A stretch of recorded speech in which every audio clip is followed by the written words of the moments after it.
Bini'matihi tatimmus salihan. Segala puji bagi Allah Jalla Jalaluh yang karena nikmatnya kebaikan-kebaikan menjadi sempurna. Yang karena rahmatnya niat-niat baik hamba dapat terlaksana. Hari ini kita bisa kajian, bisa menuntut ilmu. Hari ini Allah memperkenankan bagi kita untuk menyimak ayat-ayat yang dibacakan. Ucapan-ucapan Rasulullah Sallallahu Alaihi Wasallam yang disampaikan. Tatkala banyak manusia yang sibuk mendengarkan ucapan-ucapan hampa, omong kosong belaka, mendengarkan perkara-perkara kebatilan yang tidak mendekatkan kepada Sang Pencipta, tapi bahkan mengajak kepada neraka. Namun Allah memberikan kesempatan bagi kita untuk mau hadir di majlis ini. Semoga Allah memberkati kita dan merahmati kita. Allahumma salli wa sallim ala sayyidina wa maulana Muhammadin wa ala alihi wa ashabihi ajma'in. Ya Allah, semoga salawat dan salam senantiasa Engkau curahkan untuk hamba kekasih-Mu, untuk baginda Nabi kita Muhammad alaihi salatu wassalam, untuk keluarga beliau, untuk istri-istri beliau, untuk putra-putri beliau, dan untuk seluruh sahabat Nabi. Semoga Allah meridai kita bersama mereka. Amma ba'd. Jamaah rahimakumullah. Kullu man 'alaiha fan wa yabqa wajhu rabbika dzul jalali wal ikram. Kematian adalah suatu kepastian untuk setiap yang hidup. Tidak ada yang selamat darinya. Mau dia kecil, ataupun dia dewasa, atau orang tua. Yang kaya, mati. Yang miskin juga mati. Yang mulia dalam hidupnya, meninggal dunia. Yang hina dengan kemaksiatannya juga mati. Yang menjadi pemimpin, yang sedang berkuasa, Bapak Presiden, juga mati. Rakyat jelata pun mati. Yang alim, ulama, kelas dunia, yang memiliki peran yang begitu besarnya dalam dakwah Islam, sekelas Al-Imam Syafi'i rahimahullahu ta'ala, mati beliau ternyata. Orang-orang bodoh, bapaknya kebodohan, Abu Jahal, juga mati. Yang laki-laki mati, yang perempuan juga mati. Haibati fillah, akhir dari kehidupan dunia ini adalah kematian. Dan itu adalah awal persinggahan ke kehidupan akhirat. Allah Azza wa Jalla berfirman di surat Ali Imran ayat 185. Nah, silahkan dibaca.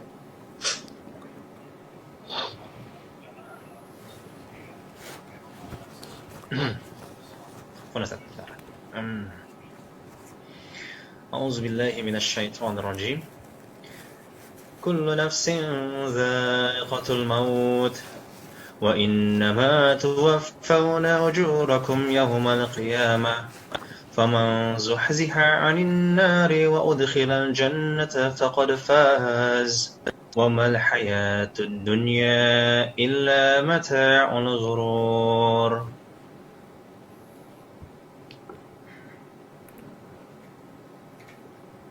Nah, artinya? Setiap yang bernyawa akan merasakan mati, dan hanya pada hari kiamat sajalah diberikan dengan sempurna balasanmu. Barang siapa dijauhkan dari neraka dan dimasukkan ke dalam surga, sungguh dia memperoleh kemenangan. Kehidupan dunia hanyalah kesenangan yang memperdaya. Subhanallah. Ya, semua yang bernyawa akan merasakan kematian. Kehidupan dunia ini menipu kita. Kata Rasul sallallahu alaihi wasallam, "Ad-dunya mal'unatun mal'unun ma fiha." Dunia ini terlaknat. Dan semua yang di dalamnya ikut terlaknat. Illa dzikrallah wa mawala. Kecuali mengingat Allah. Dan semua bentuk yang mendekatkan hamba kepada Allah. Wa aliman au muta'alliman. Yang tidak masuk dalam kutukan adalah orang alim, para ulama, dan mereka yang meniti jalannya para ulama. Hari ini kita belajar agar kita tidak terkutuk. Kita mungkin bukan ulama, tapi kita meniti jalan para ulama dengan cara terus belajar agar kita terhindar dari kutukan buat orang-orang yang hidup di dunia ini.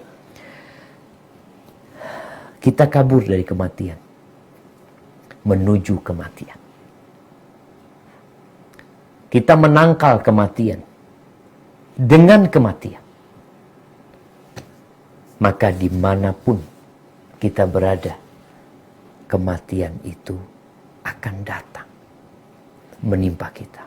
Walaupun manusia membuat pemukiman di Mars, di bintang-bintang, di rembulan, tetap kematian akan datang menjumpai dia.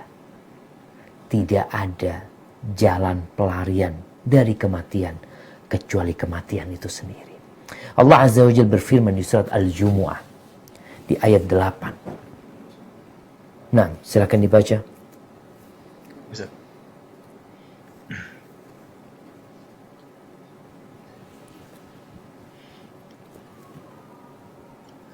قل إن الموت الذي تفرون منه فإنه ملاقيكم ثم تردون إلى عالم الغيب والشهادة فينبئكم بما كنتم تعملون. Katakanlah, sesungguhnya kematian yang kamu lari daripadanya, ia pasti menemui kamu. Kemudian kamu akan dikembalikan kepada Allah yang mengetahui yang gaib dan yang nyata. Lalu dia beritakan kepadamu apa yang telah kamu kerjakan. Barakallahu fikum. Kalau semuanya mati, apa beda matinya para ulama dan orang biasa? Kedudukan para ulama tidak dipungkiri. Bayangin ya, malaikat-malaikat itu, tatkala ada majelis ilmu, tatkala para ulama menyampaikan ilmu mereka, malaikat-malaikat itu turun, jamaah. Mereka meletakkan sayap mereka, tunduk kepada ucapan yang disampaikan para ulama. Semua memohonkan ampun untuk orang yang berilmu, untuk orang yang mengajarkan kebaikan, yang kering dan yang basah, sampai ikan pun. Bayangin nih. Kenapa kita penting bicara tentang kematian ulama? Nggak biasa. Presiden mati biasa. Gubernur mati biasa. Artis mati biasa. Tapi kadangkala kematian mereka menjadi sebuah keributan. Kenapa kematian para ulama berbeda? Ikan-ikan itu memohonkan ampun buat para ulama. Semut-semut di lubangnya memohonkan kebaikan buat para ulama. Gimana kalau dia mati? Apa tidak terjadi kesedihan di alam semesta ini yang tidak hanya dialamin oleh manusia, oleh murid-muridnya, bahkan makhluk hidup yang lainnya juga terdampak dengan kematian para ulama. Sedangkan sebagian orang ketika mati, alam semesta gembira dengan kematian dia sebenarnya. Karena dia tidak lagi menggunakan bumi Allah untuk kemaksiatan. Tidak ada amalan dia yang diangkat ke langit. Sehingga apa yang dibanggakan? Jamaah rahimakumullah. Abu Abdullah Muhammad bin Ismail al-Bukhari, Imam Bukhari. Beliau lagi ngasih kajian bersama murid-muridnya. Tahu-tahu datang surat. Dulu informasi kematian pakai surat. Datang surat kepada beliau yang isinya berita kematian Abdullah ibn Abdurrahman ad-Darimi. Lalu Al-Imam Bukhari menundukkan pandangannya. Kemudian beliau mengangkat kepalanya, mengatakan inna lillahi wa inna ilaihi raji'un. Dan beliau menangis. Semuanya mati. Tapi ketika para ulama meninggal dunia, mati pula jejak-jejak kebenaran. Ketika para ulama meninggal, maka orang-orang bodoh akan berlimpah, merajalela, berkuasa, berbuat semaunya. Ketika para ulama meninggal, padam pula pelita zaman yang menerangi masa itu. Ketika ulama meninggal, masyarakat menjadikan tokoh-tokoh bodoh untuk memberikan fatwa kepada mereka. Yang kemudian orang-orang akan bertanya kepada yang ditokohkan, yang gak punya ilmu, cuma pintar ngomong doang.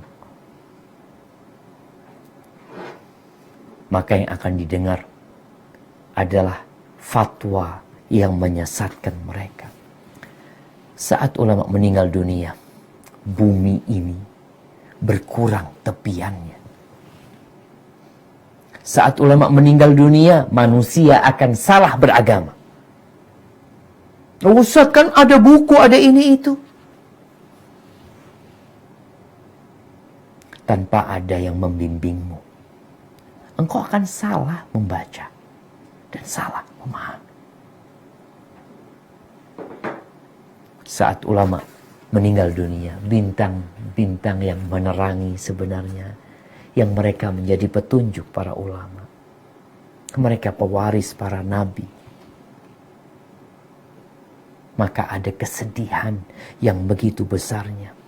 Kehilangan para ulama ini jamaah, bukan kehilangan fisiknya, bukan kehilangan rupanya, bukan kehilangan tawa dan senyumnya, namun kehilangan sebagian warisan kenabian.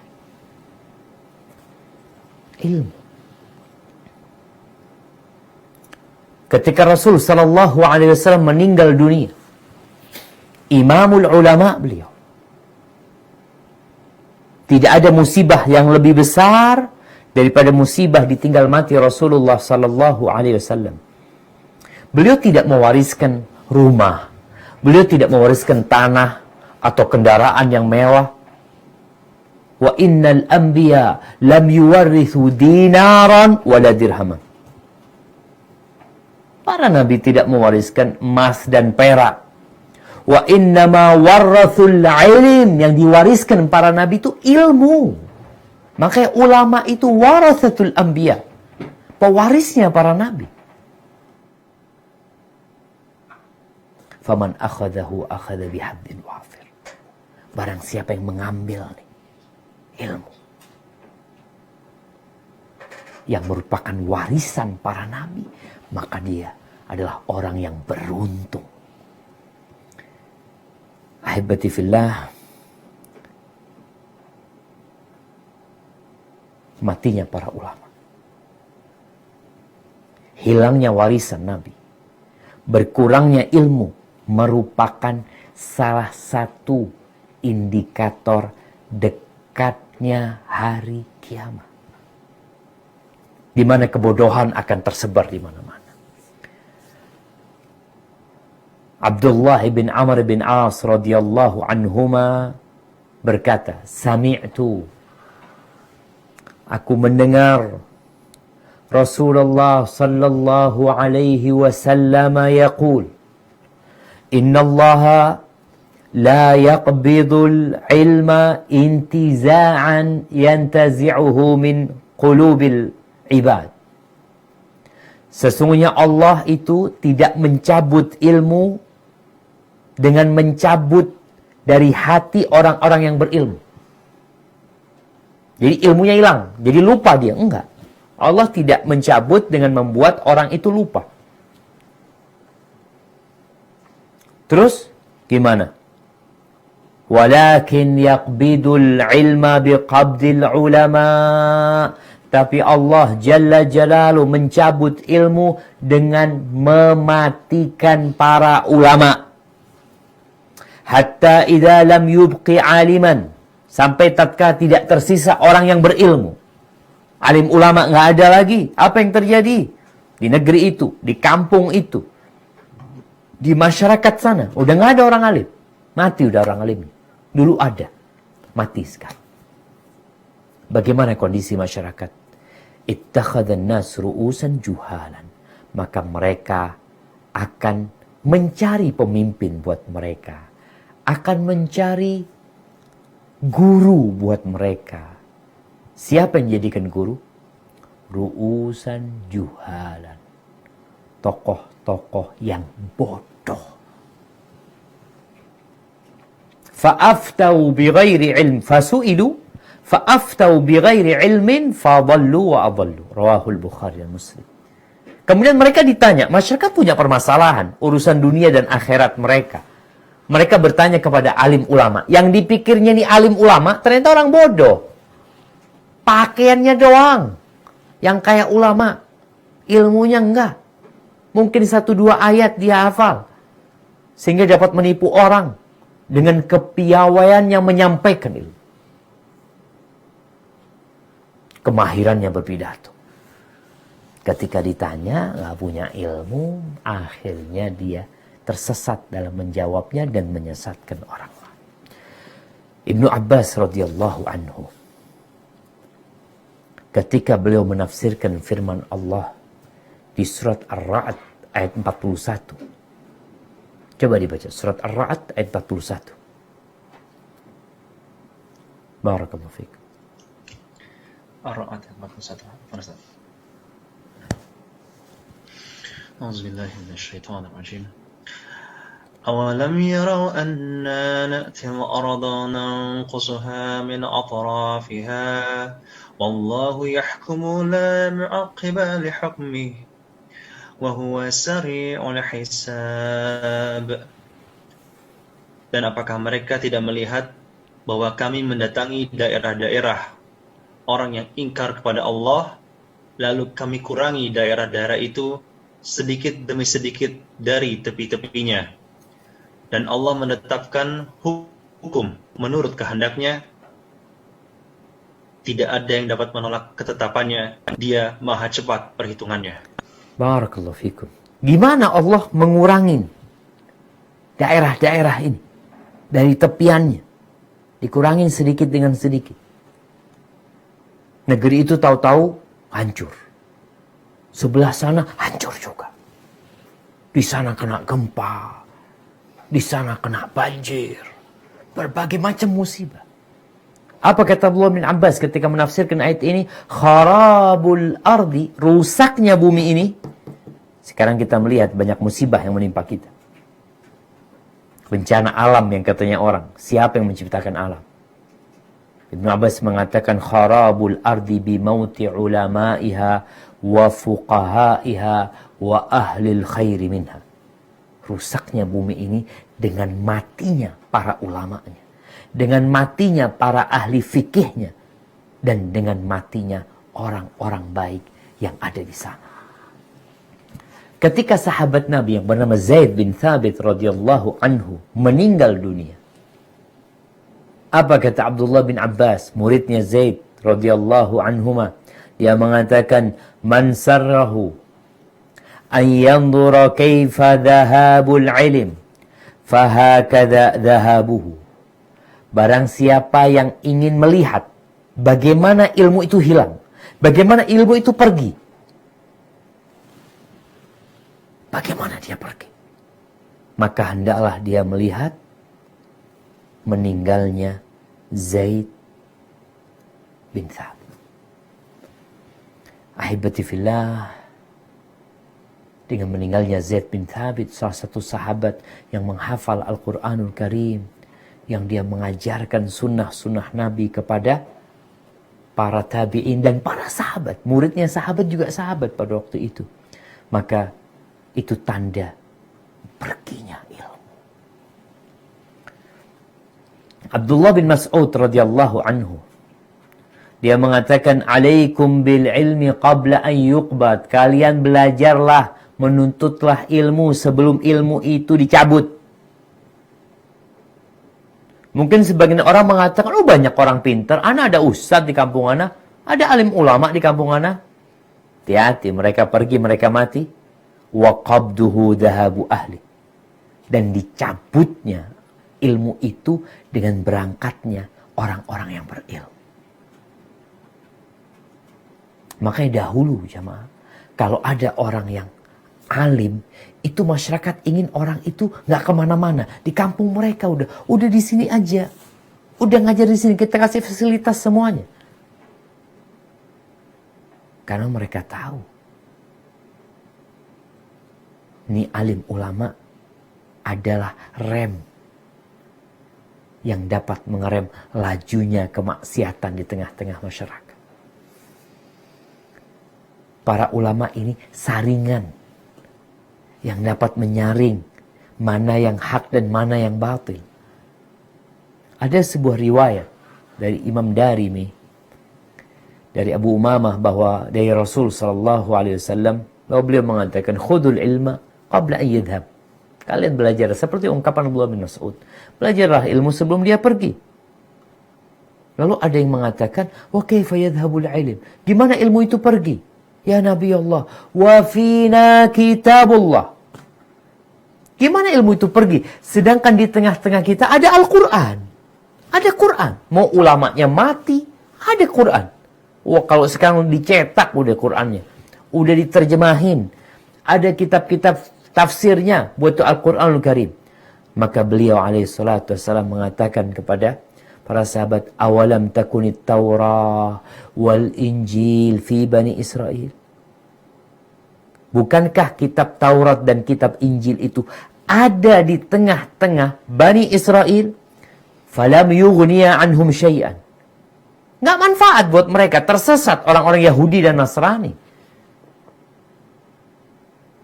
Nggak bermanfaat. Ketika para ulama yang berilmu tentang itu meninggal dunia, hilangnya ilmu dengan matinya para ulama.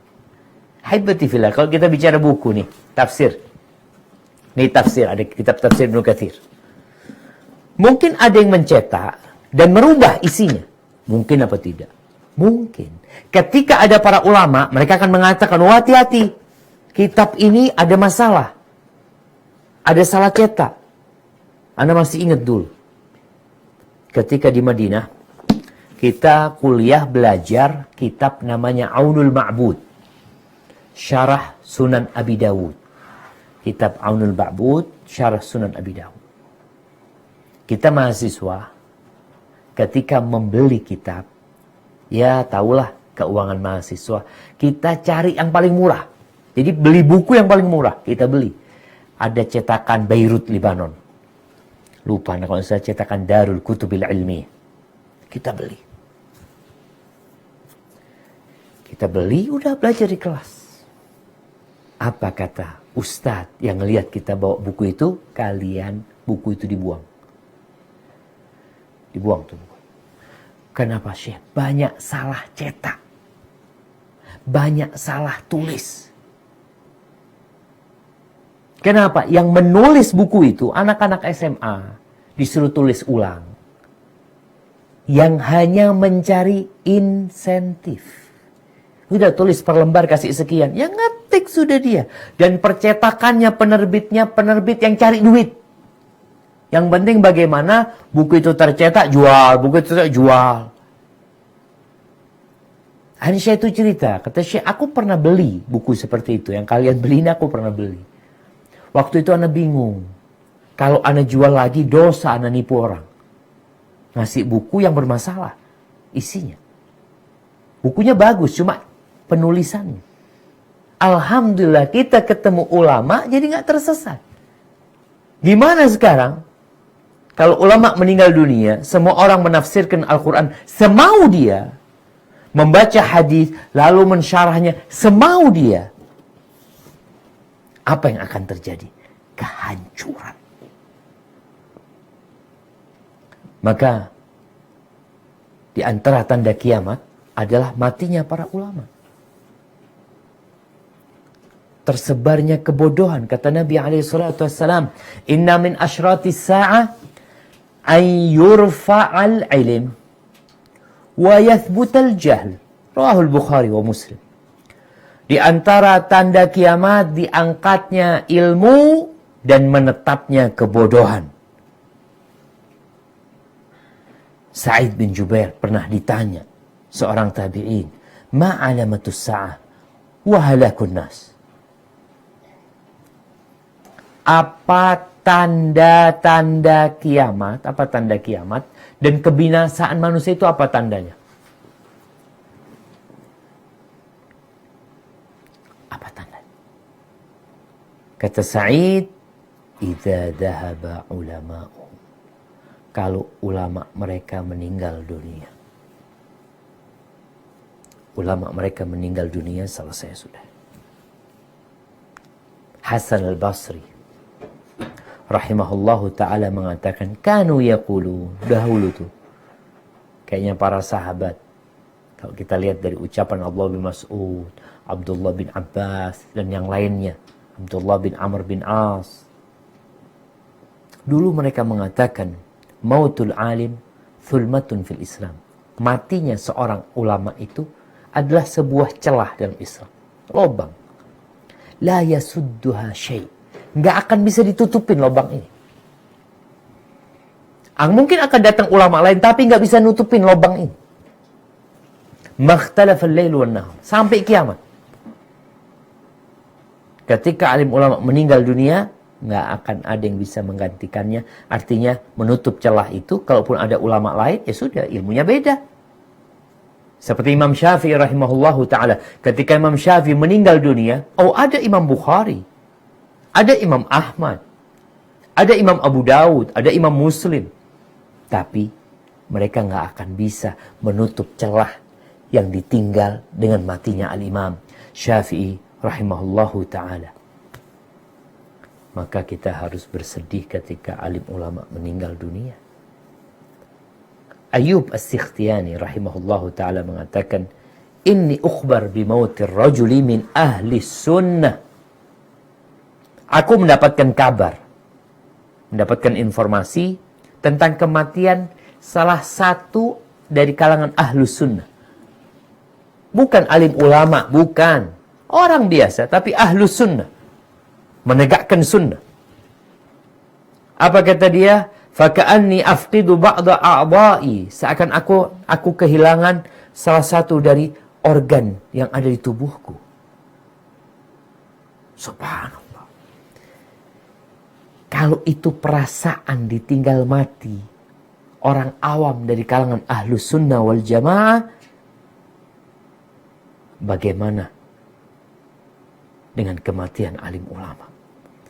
Dengan kematian orang-orang yang mengajak kepada sunnah, memberikan pencerahan kepada umat. Ahibati fillah, pada waktu, ini ceritanya Abdul Wahhab Al-Warraq, dia mengatakan pada waktu meninggalnya Al-Imam Ahmad bin Hanbal rahimahullahu ta'ala, orang-orang itu menampakkan bukan kesenangan mereka, menampakkan kesedihan mereka dengan menunjukkan bahwasanya mereka bersedih dengan kematian Imam Ahmad. Imam Ahmad ini pernah didera oleh penguasa yang zalim pada waktu itu. Dipecut sampai berdarah-darah. Mereka melihat bagaimana keagungan dan keutamaan Imam Ahmad pada waktu meninggal. Di mana orang-orang ribuan manusia datang. Ahibati fillah. Kalau tadi Imam Bukhari menangis ketika mendapatkan berita kematian Ad-Darimi, ini tentang Imam Bukhari, Ja'far ibn Yahya bin Ja'far mengatakan, "Lau qadirtu an azida fi umri Muhammad ibn Ismail min umri, la fa'al." Ini alim ulama juga, Yahya bin Ja'far. Cuma kelas ilmunya nggak sama Imam Bukhari. Levelnya nggak sama. Apa kata dia? Kalau aku mampu menambah umurnya Imam Bukhari, aku tambahin dari umurku. Kalau bisa, mamanya aku berumur 50 tahun, aku kurangin sudah. Nggak apa-apa, tambahin 10 tahun buat Imam Bukhari. Kalau aku mampu untuk melakukan itu, pasti aku lakukan. Kenapa? Fa inna mauti yakun maut rajulin wahid. Kalau aku mati, ya mati satu orang aja. Wa mautuhu dhahabul ilm. Tapi kalau dia yang mati, ilmu ini pergi, jamaah. Ya udah, cuma sampai seperti itu ilmu yang ditinggalkan. Padahal di dadanya Imam Bukhari mungkin lebih dari apa yang ditulis oleh beliau. Iya, ada ilmu yang ditinggalkan. Tapi yang dibawa mati mungkin lebih banyak daripada itu. Ahibati fillah, alim ulama ini memiliki kedudukan yang tinggi di sisi Allah. Dan kedudukannya juga berisiko tinggi dapat menyesatkan umat manusia. Nggak main-main. Di muqaddimah kitab Hasyiyah Ibn Abidin disebutkan di sana bahwa pernah Abu Hanifah yang meninggal tahun 150 Hijriah, dia itu melihat ada bocah sedang main tanah. Ini namanya main tanah, anak-anaknya kadang kala lumpur, ini itu macam-macam. Lalu Abu Hanifah mengatakan, "Ya gulam, iya kau sukut fitin." Wahai bocah, hati-hati kau jatuh nanti ke sana. Main-main tanah nanti jatuh ke lumpur itu. Lalu bocah ini mengatakan kepada Imam Abu Hanifah, "Iyaka anta minas sukut." Engkau yang seharusnya berhati-hati, jangan sampai jatuh. Kenapa? Lianna suqutal alim suqutal alam. Lianna suqutal alim suqutul alam. Karena jatuhnya orang alim, jatuhnya alam semesta.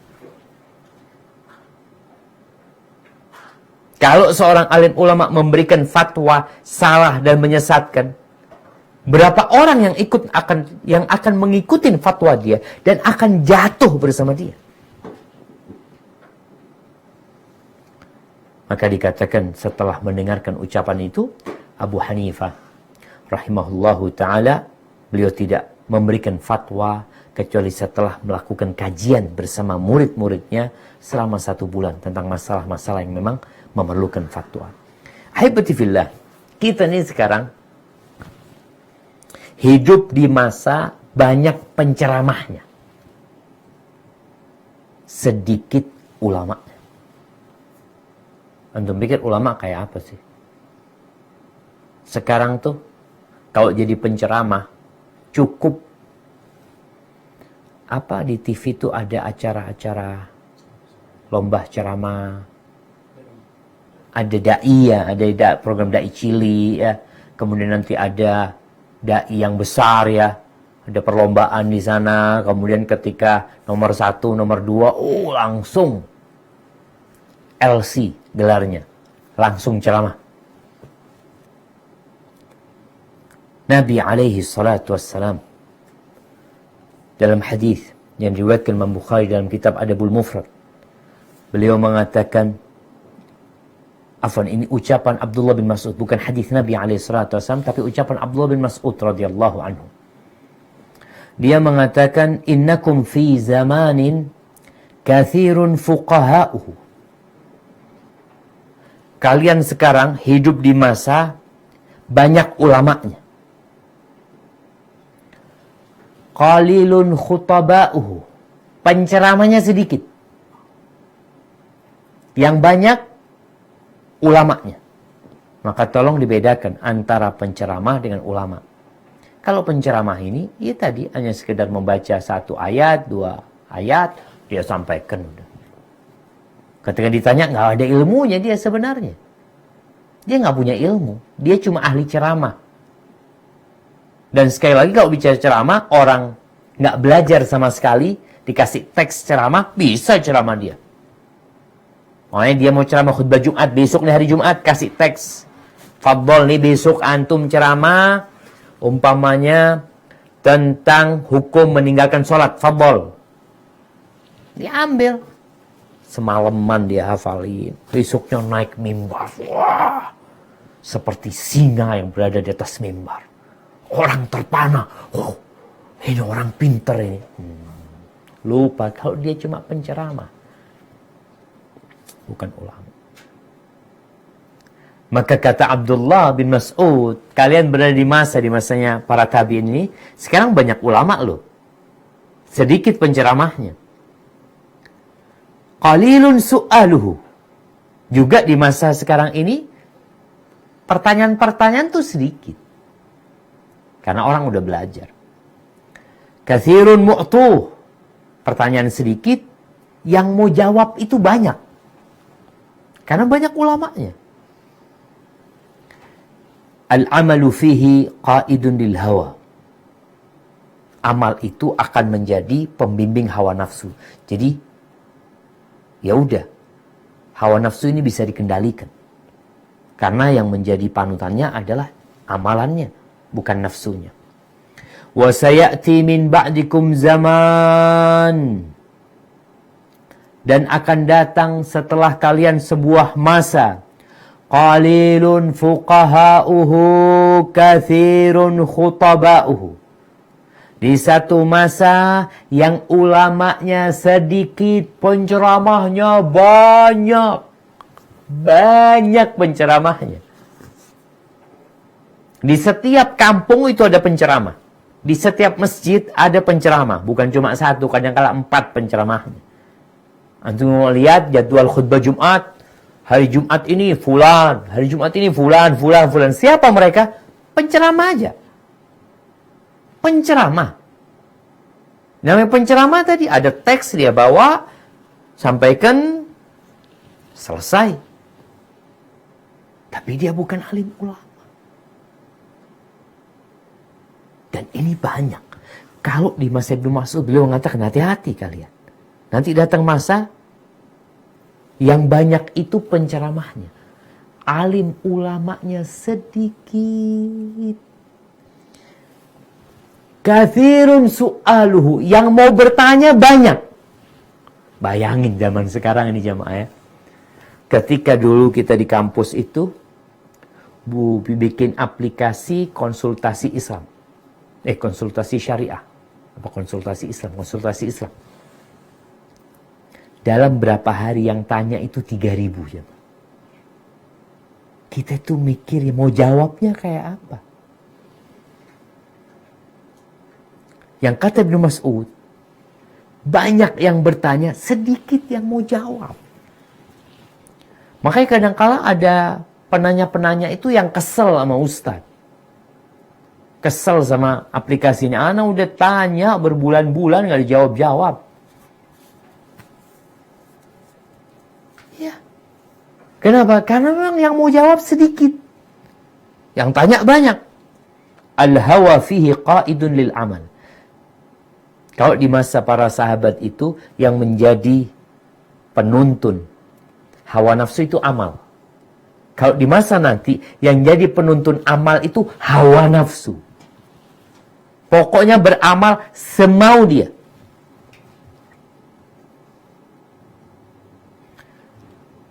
Lalu apa kata Abdullah bin Mas'ud radhiyallahu anhu? I'lamu anna husnal hadyi fi akhir zaman khairun min ba'dil amal. Ketahuilah bahwasanya baiknya jalan yang engkau lalui dalam petunjuk ini, mengikuti sunnah Nabi SAW sesuai dengan yang dijanjikan Nabi SAW di akhir zaman nanti, lebih baik daripada sebagian amal. Ada orang yang banyak beramal, jalannya salah. Ada orang yang jalannya benar, alhamdulillah, amalnya sedikit, alhamdulillah. Yang penting kau selamat. Ahibati fillah. Ya, kalau kita melihat ya, kondisi manusia sekarang, di satu sisi kita bergembira adanya pesantren-pesantren yang mencetak para ulama. Katanya ada program-program di beberapa ormas Islam, katanya kita mau mencetak 1000 ulama. Tapi ketika dilihat setelah mereka lulus, mereka bukan jadi ulama, tapi jadi peneliti. Ya sekedar jadi pengajar, meneliti, menulis, ulama enggak. Kemudian kita juga berada di masa yang banyak ulama su. Ulama-ulama yang tidak dapat manfaat dari ilmunya. Karena kalau kita lihat di semua sekte, di semua kelompok punya ulama gitu. Orang Syiah punya ulama. Orang-orang Khawarij yang ngebom sana, ngebom sini, bunuh sana, bunuh sini, mereka juga punya ulama.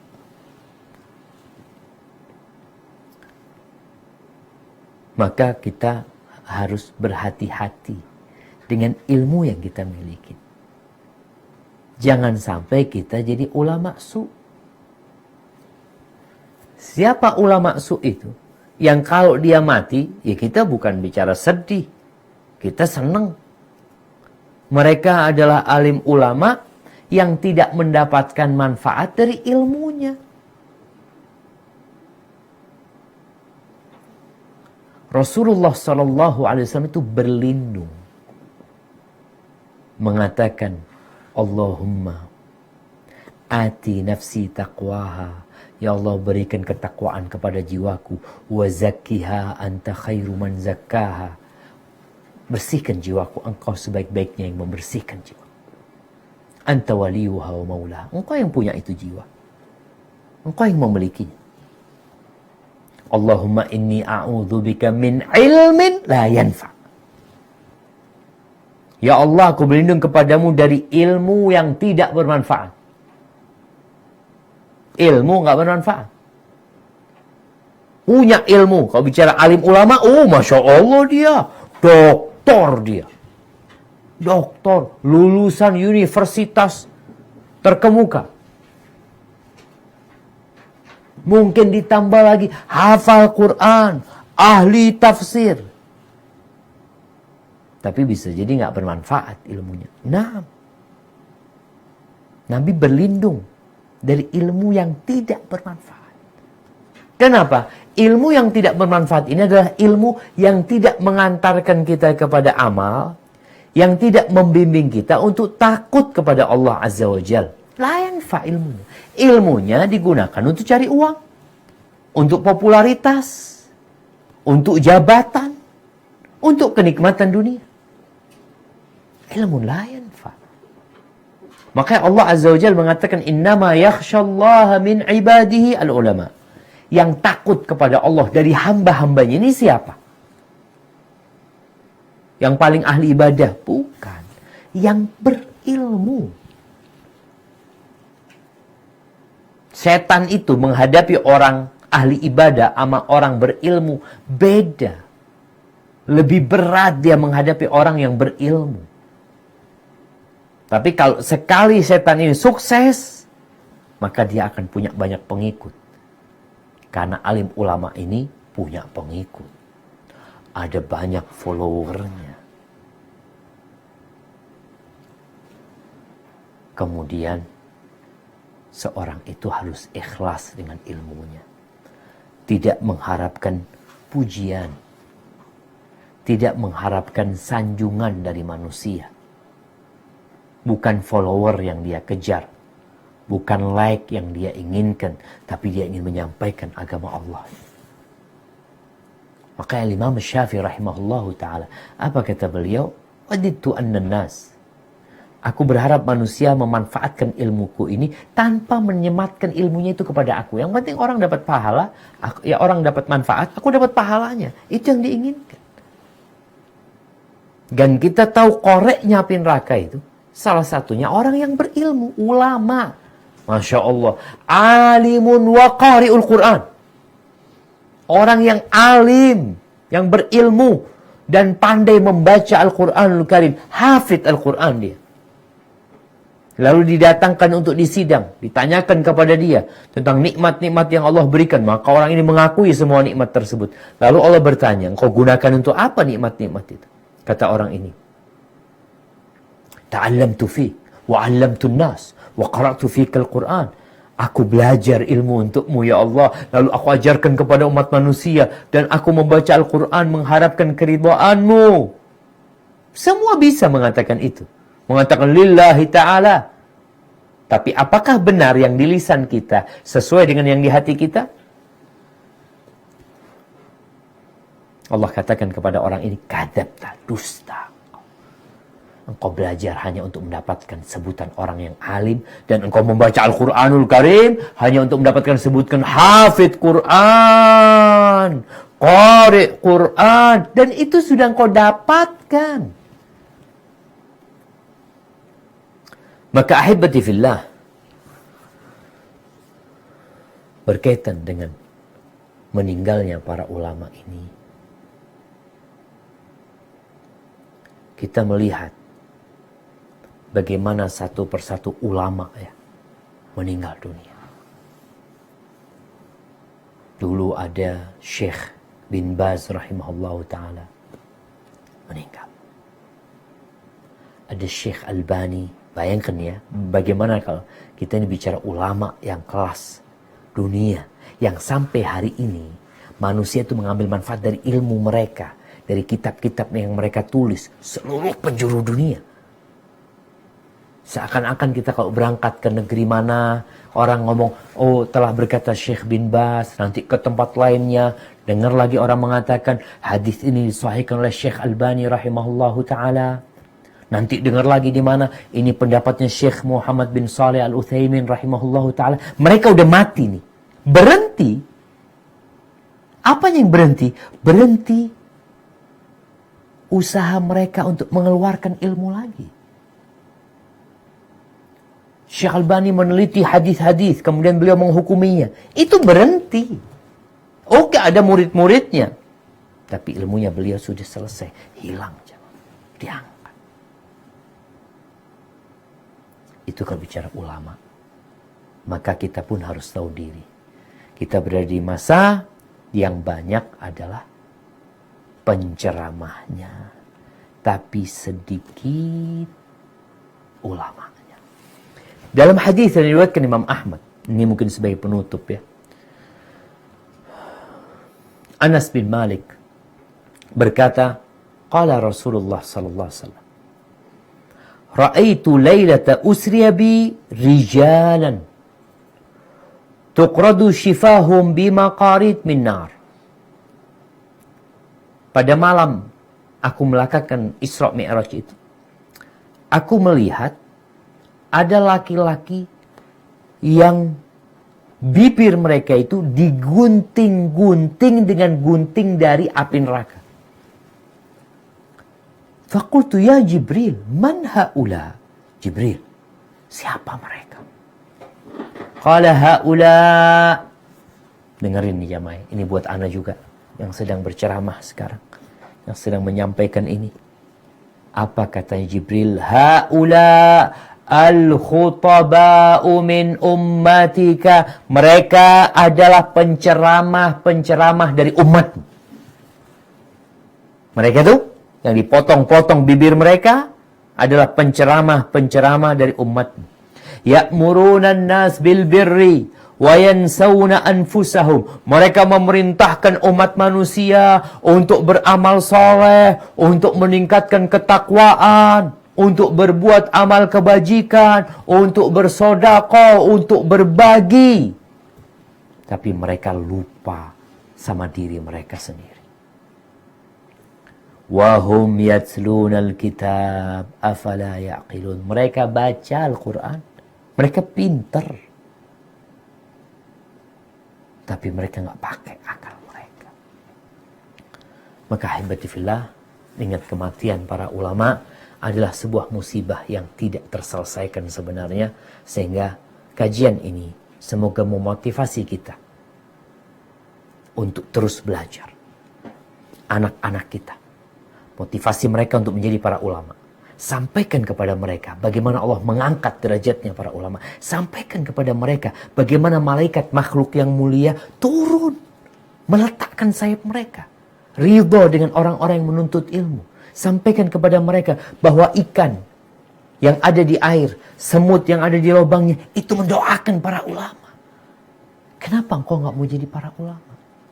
Kenapa engkau nggak mau menuntut ilmu? Paling tidak, kalau engkau tidak jadi para ulama, jadilah orang-orang yang mengikuti jalannya para ulama. Hada wallahu a'lam bishawab. Itu yang bisa Anda sampaikan pada kesempatan kali ini. Kurang lebihnya mohon maaf. Mungkin kita masuk ke sesi tanya jawab. Barakallahu fikum. Naam, tafadhal. Waalaikumsalam warahmatullahi wabarakatuh. Masya Allah, alhamdulillah banyak sekali materi yang insya Allah bermanfaat yang bisa kita dapatkan di siang hari ini. Kita akan memasuki sesi tanya jawab. Anda akan bacakan pertanyaan, Ustaz. Masya Allah. Semoga bisa dijawab karena banyak sekali pertanyaan, Ustaz. Masya Allah. Yang pertama dari Ibu Nurul di Jakarta. Pertanyaannya adalah, apa tolak ukur seseorang ahli ilmu bisa dikatakan ulama? Karena kadang-kadang masyarakat terlalu gampang menyematkan kata ulama ketika melihat orang yang dipanggil kiai atau ustadz. Dan siapa sebenarnya yang berhak memberi gelar ulama kepada seorang ahli ilmu? Subhanallah jemaah. Ya, kalau kita bicara apa sih patokan dikatakan orang itu ulama? Kita kalau ngelihat jemaah ya, ustadz, kita ucapan ustadz aja. Ini teman-teman yang di studio nih. Yang studio ini ada Zubair dan Mustafa. Itu kadang dipanggil ustadz. Berapa kali dipanggil ustadz nanti jemaah? Berkali-kali dipanggil ustadz. Hanya karena berjenggot, ustadz tuh dah. Apakah memang seperti itu gitu loh? Ya ustadz ini itu. Di sini bahayanya jemaah. Ketika gelar itu sudah menempel sama dia, nggak enak dia ditanya masalah hukum tuh nggak tahu ya. Oh ya, insya Allah. Nanti ditanya, oh itu masalah ada khilaf di antara para ulama itu. Pokoknya ada masalah, ada khilaf di antara para ulama. Nanti antum tanya lagi sama ustaz. Gitu. Gimana tolak ukur orang menjadi ulama? Subhanallah. Kalau nggak salah Al-Imam Malik. Al-Imam Malik ya. Atau Al-Imam Syafi'i. Beliau itu ketika belajar ilmu, kemudian sampai kepada fase beliau sudah berilmu, beliau itu datang ke para ulama, tanya gimana aku ini, kata dia.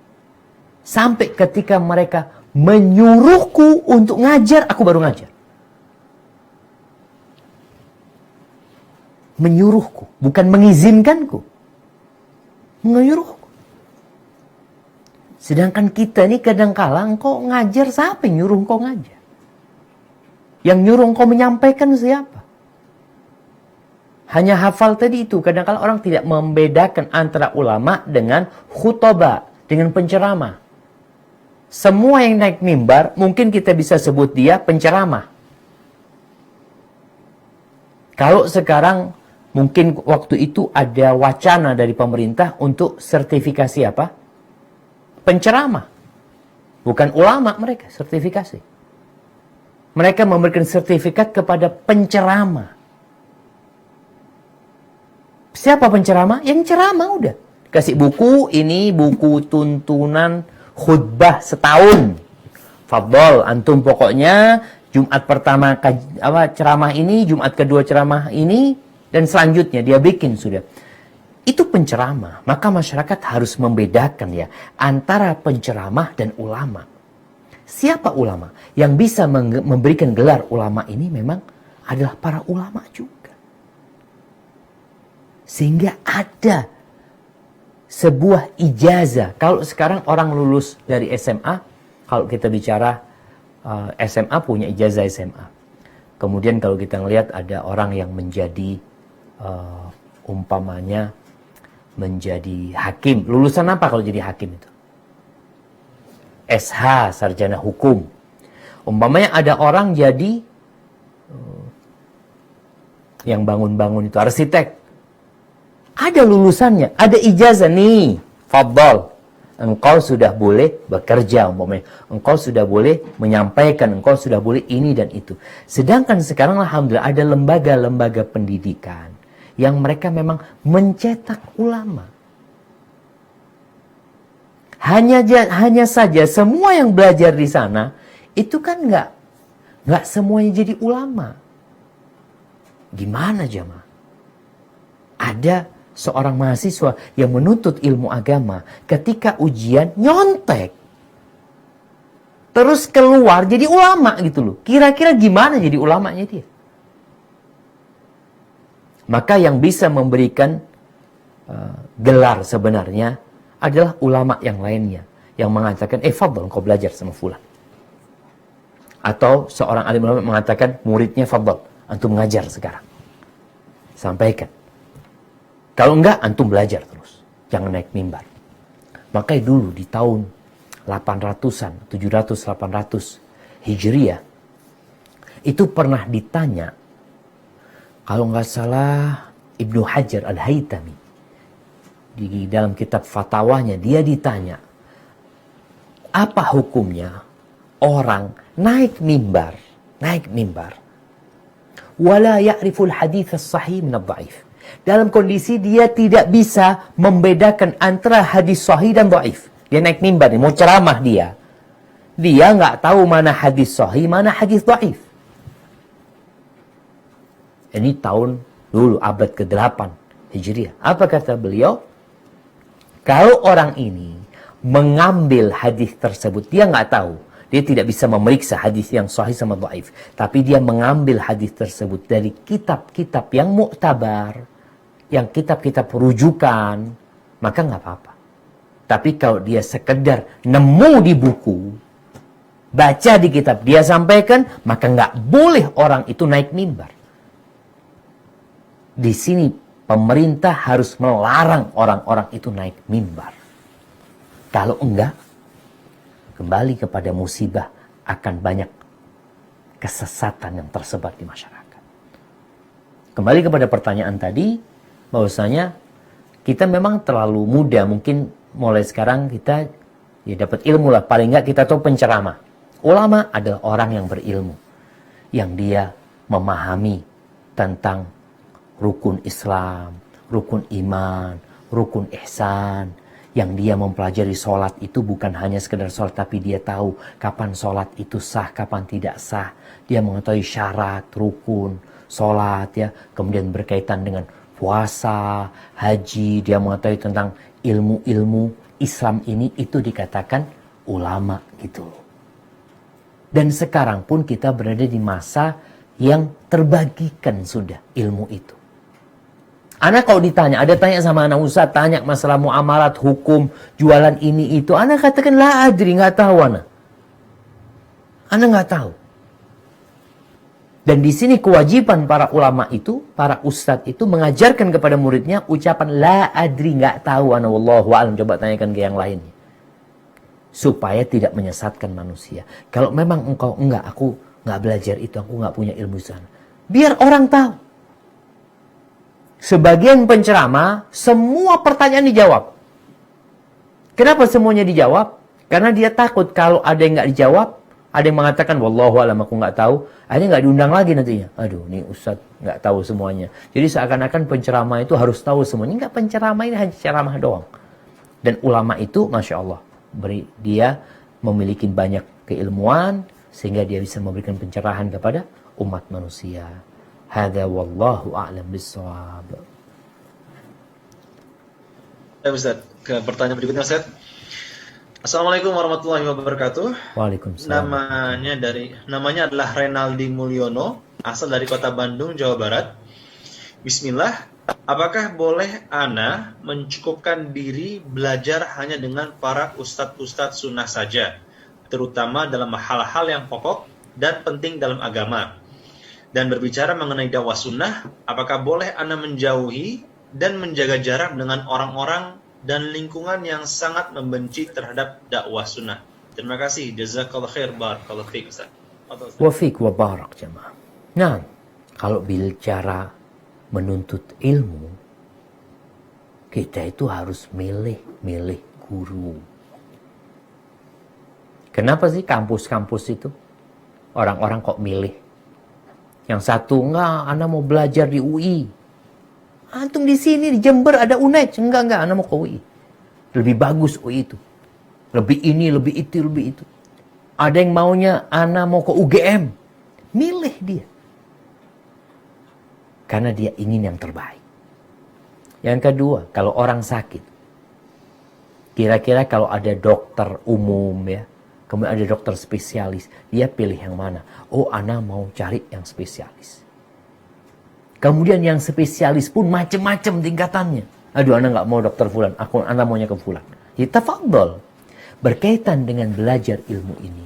Inna hadzal ilma din. Ilmu ini adalah agama. Yang menentukan arah antum mau kemana. Mau ke kanan, mau ke kiri. Di mana ilmu ini? Fanduru amman ta'khuduna dinakum. Maka kalian perhatikan. Kalian ngambil ilmu ini dari siapa? Maka kalau dikatakan apakah boleh mencukupkan diri dengan ustadz-ustadz yang sunnah, yang antum harus pelajari ilmu yang sesuai dengan sunnah. Ada banyak yang menyampaikan, ada banyak ulama. Kalau kita lihat. Tapi apakah semuanya mengajak kepada sunnah Nabi SAW? Mungkin tidak. Terus Ustadz gimana? Kita bingung Ustadz. Kita kan nggak berilmu. Maka tadi salah satu caranya adalah bertanya kepada Ustadz, ana mau belajar sama siapa? Karena jangan sampai salah belajar. Di masa para sahabat berulang kali ana sampaikan hal ini jamaah. Antum tahu di masa para sahabat setelah Nabi meninggal dunia. Kemudian masuk ke generasi selanjutnya. Para sahabat Nabi. Itu muncul kelompok-kelompok yang ahli ibadah. Tapi mereka tersesat. Karena salah belajar. Pernah di daerah Irak itu tersebar ilmu bahwasanya tentang takdir. Urusan takdir itu ya manusia sendiri yang menentukan. Kita yang menentukan takdir kita. Sampai akhirnya orang-orang Irak itu ketika berangkat ke Madinah tanya sama para sahabat. Mumpung masih hidup para sahabat. Ketika bertanya sama para sahabat, langsung dikasih tahu ilmunya. Muncul aliran Khawarij. Siapa yang membunuh Ali bin Abi Thalib? Siapa yang membunuh Ali? Begal. Yang bunuh Ali bin Abi Thalib. Perampok. Yang bunuh Ali bin Abi Thalib. Hafidh Quran. Guru Al-Quran. Ahli ibadah. Bunuh Ali bin Abi Thalib. Kenapa? Karena salah belajar. Maka hati-hati jangan sampai antum salah belajar. Rasul SAW mengatakan, فَإِنَّهُ مَنْ يَئِشْ مِنْكُمْ بَعْدِي, yang hidup setelah aku mati akan melihat banyak perselisihan. Banyak perselisihan. Terus caranya, alaikum bisunnati. Hendaklah kalian berpegang teguh dengan sunnahku dan sunnah-sunnah khalifah Ar-Rasyidin. Setelah aku berpegang teguh dengannya, gigit dengan gigi geraham kalian. Hati-hati dengan perkara-perkara yang baru. Terus bagaimana sikap kita dengan masyarakat, dengan orang-orang yang belum kenal sunnah? Tugas antum mendakwain mereka. Kalau antum jauhin mereka, kapan mereka mendengar dakwah sunnah ini? Kapan sampai kepada mereka akidah yang benar? Ketika di masyarakat kita masih banyak klinik-klinik yang dipercaya, banyak khurafat yang mereka percaya. banyak tindakan perlakuan kesyirikan yang diperbuat oleh masyarakat. Kalau antum menjauhi mereka, kapan antum mendakwai mereka? Lalu ana nggak punya ilmu, ana bukan ulama, ya. Tapi antum muslim yang punya kewajiban menyampaikan walaupun satu ayat. Di sini jemaah bedanya ulama sama bedanya penceramah, sama bedanya tadi muslim biasa. Sebenarnya semuanya punya kewajiban menyampaikan. Ulama ya dengan kapasitas keilmuannya. Ada penceramah ya mungkin 2-3 hadis dia hafal. Kemudian ada muslim, dia melihat saudara melakukan kemaksiatan, ya sampaikan. Melihat temannya nggak sholat, apa engkau nunggu jadi ulama baru negur dia? Nah belum jadi ulama Ustaz. Dia nggak sholat, engkau kan tahu hukum sholat. Maka nasihat ana, ketika kita melihat masyarakat yang belum kenal sunnah, yang mereka sebenarnya membenci kita disebabkan kelakuan, karakter, etika sebagian orang yang udah belajar sunnah. Jadi sunnahnya itu kadangkala hanya penampilannya doang, akhlaknya belum nyunnah. Anak belajarnya tauhid. Ingat, kalau engkau benar-benar belajar tauhid dan imanmu baik serta sempurna, kata Nabi SAW, indikasinya apa? Akmalul mu'minina imanan ahsanuhum khuluqan. Orang mukmin yang paling sempurna keimanannya, yang paling baik akhlak. Nah, sekarang tunjukkan akhlak kepada masyarakat. Engkau bisa berdakwah dengan cara diem, tapi tunjukkan akhlak yang mulia. Pelajarin sunnah-sunnah bagaimana bermuamalah dengan tetangga. Bukan bicara beda madhab. Oh Ustaz, dia madhabnya Syafi'i, ana madhabnya Hambali. Nabi SAW itu bermuamalah dengan tetangga beda agama. Bukan madhabnya beda, agamanya beda. Para sahabat bermuamalah dengan orang yang beda agama. Bagaimana muamalahnya? Maka tolong dipelajari sehingga kita bisa menjadi pelita yang menerangi masyarakat yang belum kenal sunnah, agar mereka juga tidak membenci dakwah sunnah ini gara-gara kelakuan oknum yang tidak bertanggung jawab. Hadza wallahu a'lam bissawab. Ustaz, pertanyaan selanjutnya. Bismillah, Ustaz izin bertanya.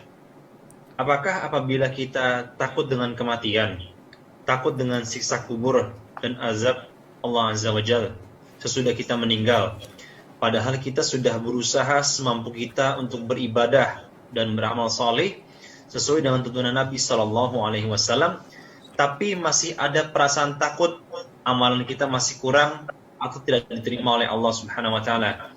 Apakah ini termasuk bentuk suudzon kepada Allah? Jazakallahu khairan, barakallahu fiik. Wa fiik wa barak. Jamaah rahimakumullah. Beribadah kepada Allah itu harus dibarengi dengan rasa harap dan rasa takut. Kalau seorang itu beribadah dengan rasa takut aja, yang ditakutkan dia putus asa. Merasa nggak diterima ibadahnya ini, itu akhirnya berhenti dia ibadah. Dia tetap rasa takut itu harus ada di dirinya. Karena dia tahu ibadah dia nggak sempurna. Ana nggak tahu ibadah ana diterima apa enggak. Bagaimana Allah Azza wa Jalla menceritakan tentang orang-orang soleh, perjuangan mereka dalam ibadah mereka. Walladzina yu'tuna ma ataw wa qulubuhum wajilah annahum ila rabbihim raji'un ulaika alladzina yusari'una fil khairat wa hum laha sabiqun. Ulaika yusari'una fil khairat wa hum laha sabiqun. Allah menceritakan tentang manusia yang rajin ibadah, rajin puasa, rajin sedekah, tapi takut nggak diterima. Perasaan itu harus ada. Dari perasaan inilah kemudian mengantarkan ulaika yusari'una fil khairat. Mereka berlomba-lomba dalam kebaikan. Dan mereka orang-orang yang mendahului. Jadi rasa takut itu jangan sampai membuat putus asa. Tetap harus ada rasa harap. Rasa harap ini mengantarkan kita kepada ketaatan, bukan kepada kemaksiatan. Orang itu kalau berbaik sangka sama Allah, dia akan beramal terus. Beramal lagi. Takut nggak diterima, iyalah, tapi insya Allah mudah-mudahan diterima sama Allah. Makanya karena anak takut nggak diterima, anak beramal lagi. Sunnah tambahin lagi ini dan itu. Dan tetap kita harus ada rasa takut. Terus apakah perasaan itu harus seimbang? Sebagian ulama mengatakan ketika dalam kondisi sehat, maka yang lebih dikuatkan rasa takut agar berhenti berbuat dosa. Tapi kalau dalam kondisi sakit, apalagi mau mati, maka yang harus dikuatkan adalah rasa harap sama Allah SWT. Jadi kondisi tadi, orang tersebut, kalau dikatakan apakah dia suudzon sama Allah, mungkin dia suudzon sama dirinya. Ada banyak kekurangan yang dia lakukan. Maka hendaklah memperbanyak istighfar. Kenapa Rasul SAW setelah sholat astagfirullah, astagfirullah, astagfirullah. Pulang haji, pulang dari Arafah, menuju ke Muzdalifah, dari Muzdalifah menuju ke Mina. Subhanallah. Apa kata Allah? فَإِذَا أَفَضْتُم مِّنْ عَرَفَاتٍ فَاذْكُرُوا اللَّهَ عِندَ الْمَشْعَرِ الْحَرَامِ وَاذْكُرُوهُ كَمَا هَدَاكُمْ وَإِن كُنتُم مِّن قَبْلِهِ لَمِنَ الضَّالِّينَ ثُمَّ أَفِيضُوا مِنْ حَيْثُ أَفَاضَ النَّاسُ وَاسْتَغْفِرُوا اللَّهَ. Bayangkan jemaah haji meninggalkan negerinya, berangkat ke Mekah, wukuf di Arafah. Bagaimana Allah bangga dengan orang-orang yang wukuf di Arafah. Tapi tatkala mereka selesai dari Arafah, diperintahkan untuk istighfar, minta ampun sama Allah SWT. Jadi kita tetap harus seperti itu. Harus seimbang. Cuma ketika sehat, takut berbuat maksiat, maka kuatkan rasa takut. Ketika sakit, kuatkan rasa harap sama Allah Subhanahu wa Ta'ala. Karena kita tahu Allah itu menerima taubat hambanya. Allah itu dari antara namanya Asy-Syakur, di mana kita beramal sedikit, Allah balas berlipat-lipat ganda. Di mana Allah itu Al-Ghafur, yang selalu mengampuni dosa. Di mana Allah itu Al-Afu, dia yang memberikan maaf. Kita punya 1000 dosa menjumpai Allah Subhanahu wa Ta'ala, dalam kondisi terus berharap sama Allah, meminta ampunan kepada Allah, Allah akan menyumpahin kita dengan sepenuh bumi ini ampunan buat kita. Hadza wallahu a'lam bissawab.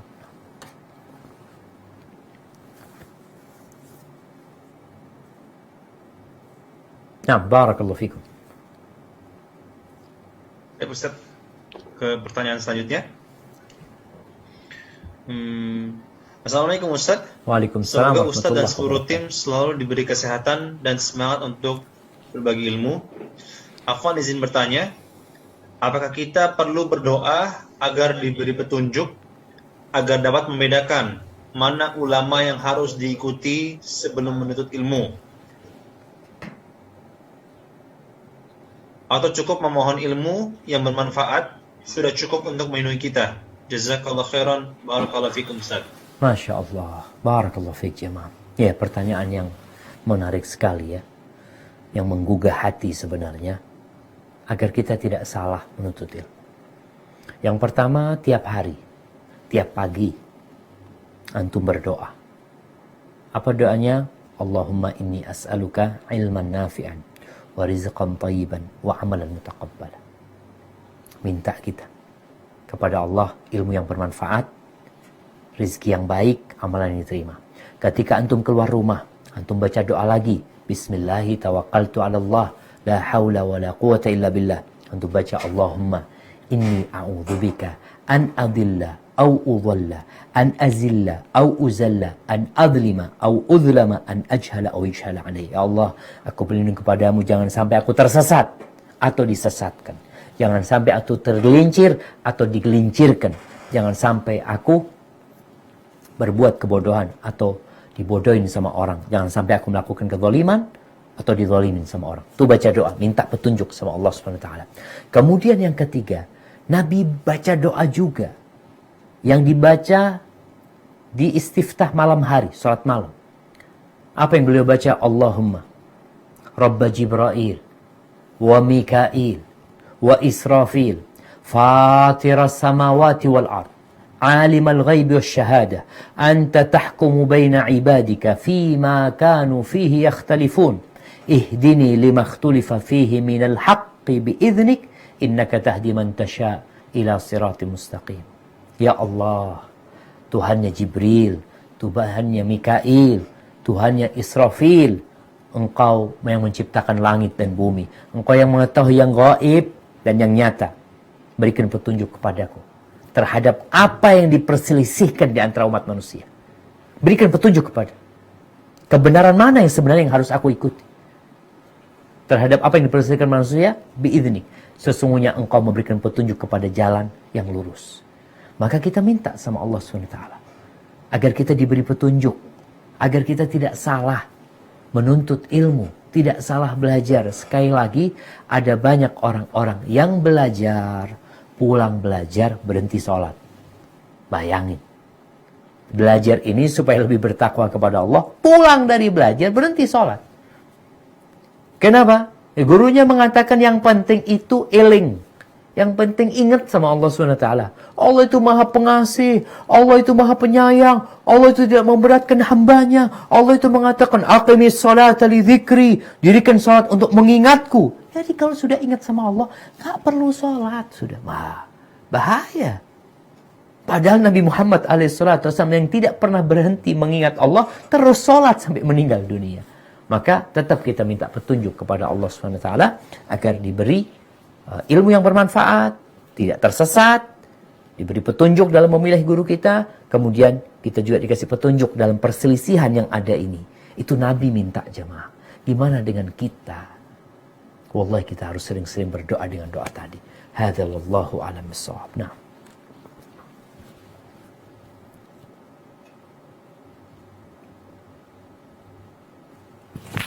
Pilih suara.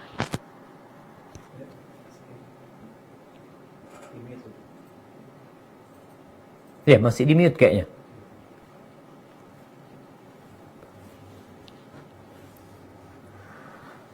Belum. Belum terdengar suara antum. Masih di mute antum. Jazakallah khair Ustaz, Masya Allah, tidak terasa berjalannya waktu, kita sudah sampai di akhir acara. Jangan lupa kepada teman-teman semua untuk subscribe dan like channel YouTube MT Al-Khansa Cilandak untuk menyaksikan kajian lainnya. Kembali kami sampaikan bagi antum yang ingin berdonasi untuk operasional dakwah dapat ditransfer ke nomor rekening 7144 387 688 Bank Syariah Mandiri atas nama Dias Ratnasari. Dan sekali kita ucapkan jazakumullah khairan kepada Ustaz Dr. Syafiq Riza Basalama MA, hafizahullah. Terima kasih Ustaz, Masya Allah begitu banyak sekali ilmu yang kita dapatkan pada siang hari ini. Semoga Allah selalu menjaga antum Ustaz, menjaga kepada seluruh kaum muslimin dimanapun berada. Mengucapkan juga jazakumullah khair kepada pengurus dan anggota Majelis Ta'lim Al-Khansa Cilandak. Jazakumullah khairan kepada seluruh peserta yang ikut acara ini dan seluruh pihak yang telah memandu. Saya Dery Abu Usman selaku moderator mohon undur diri. Mohon maaf apabila ada salah dan khilaf selama memandu acara. Sampai kita bertemu lagi di kajian selanjutnya. Kita tutup dengan doa kafaratul majelis. Subhanakallahumma bihamdika asyhadu an la ilaha illa anta astaghfiruka wa atubu ilaik. Wassalamualaikum warahmatullahi wabarakatuh.